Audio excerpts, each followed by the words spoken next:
Assalamualaikum and good day to everyone. My name is Dr. Azrilawani Ahmad. You can call me Dr. E. So welcome to the course of Introduction to Voltammetry using infographic. So this time I would like to introduce you the basic principles of voltammetry. Okay, so I hope you are familiar with the electrochemical methods of analysis, where it is an analytical method which we can measure the potential, current or charge in an electrochemical cell, and then we can measure it as an analytical signal. Okay, so this is the three principal sources for the analytical signal, where I mentioned before we have the potential, current and charge. So for the potential, it's important to measure and also the current as well as the charge. So potential, usually the unit is in the voltage, okay, volt, the unit volt or voltage. Current is in ampere and the symbol is I, and then the charge, whether you have the particle, whether you have the positive charge or negative charge. Okay, this is the two types of analysis, whether you have the bulk electrochemical method or if you have the interfacial electrochemical method. So how can you differentiate between these two is the bulk. For bulk electrochemical methods, you measure the properties of the whole solution. So it means when you have a beaker and then you put the solution inside, usually in electrochemical cell we call it as electrolyte. Okay, so we measure the whole properties of the solution in terms of the solution conductivity. It is proportional to the total concentration of dissolved ion.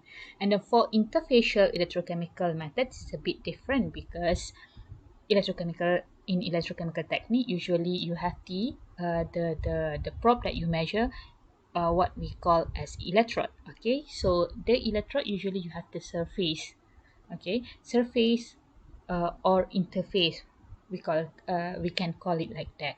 Okay, so the signal is a function of phenomena occurring at the interface between an electrode and the solution. So in between the surface or interface between the electrode itself and also the solution in contact with the electrode. So the common example of this interfacial electrochemical method is the pH measurement using a pH electrode. Okay, so this is the partial tree of the interfacial electrochemical methods. So here you have we have two here, the static methods and dynamic methods. The static method, you need to remember that there are no current. I is the symbol of the current. There is no current flow for static methods, and for dynamic method, the currents flow. Okay, so the currents flow for dynamic methods, and static is no current flow. That is the difference between these two. Okay, so here what I want to show you is a voltammetry. This is our interest for today's topic. All right, so it's fall under dynamic methods, which means that the current is not zero. Okay, so in voltammetry, you can see here the quite well known as tripping voltammetry and cyclic voltammetry that we will cover in this course. All right, so the interfacial electrochemical methods, static and dynamic, as I mentioned. Okay, so concentration of species in the electrochemical cell remain unchanged or static because no current for the static. Right, so usually for the control potential method, we subdivided into control potential coulometry, and then for constant potential is applied during the analysis of voltammetry. This is our interest for today. Usually it's involved the Faraday process. What is Faraday process? It's when the analyte is oxidized at the working electrode, a current pass electron through the external electrical circuit. So it means that the current flows from the auxiliary to the working electrode, where reduction of the solvent or other components of the solution matrix occurs. Okay, so this will result in redox reaction at the working and auxiliary electrodes. Okay, this is what we call Faraday current. Any current in an electrochemical cell due to an oxidation or reduction reaction. So hopefully you remember that the redox reaction is oxidation and reduction reaction. When the potential applied to the working electrode exceeds the reduction potential of the electroactive species, the reduction will take place at the electrode surface. So here is the ferrocyanide solution. This is a well-known electrolyte. So from here, you need to imagine that this is all the solution, okay, solution electrolyte, and then this is the interface of your electrode. Okay, so electroactive species diffuse from bulk solution to the electrode surface, and reduction products diffuse from the electrode surface towards the bulk solution. So this will create what we call as the Faraday current. Okay, in voltammetry, usually we have three modes of mass transfer. So diffusion, migration, and convection. How can you differentiate between these three? Is diffusion is a spontaneous movement under the influence of concentration. So, concentration gradient. It means it from the high region concentration to a lower concentration region to minimize the concentration difference. Okay. So for migration, movement of charged particle along an electrical field, either they will attracted or will be repelled from the interface by electrostatic force.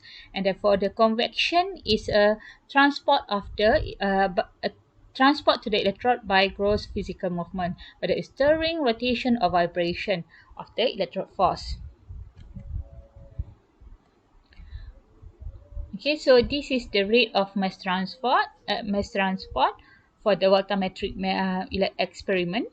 So when electron transfer kinetic at the electrode surface are fast, redox reaction is at equilibrium, so that it's agree with the Nernst equation.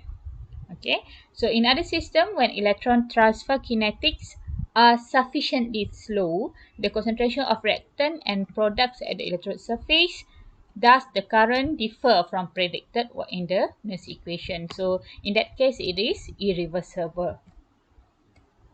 Okay, so this is a bit on the voltammetry technique of analysis. What is voltammetry?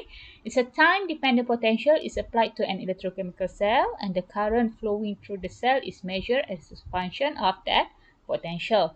So a plot of current as a function of applied potential is called voltammogram. So in chromatography, we have chromatogram. In voltammetry, we have voltammogram.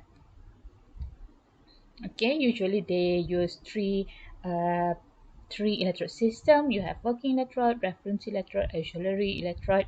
Okay, for polarography, the first using mercury electrode.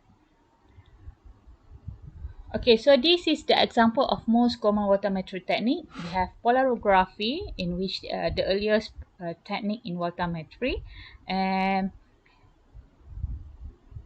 its chemical species undergo oxidation, okay, loss of electron, a reduction at the surface of dropping mercury electron.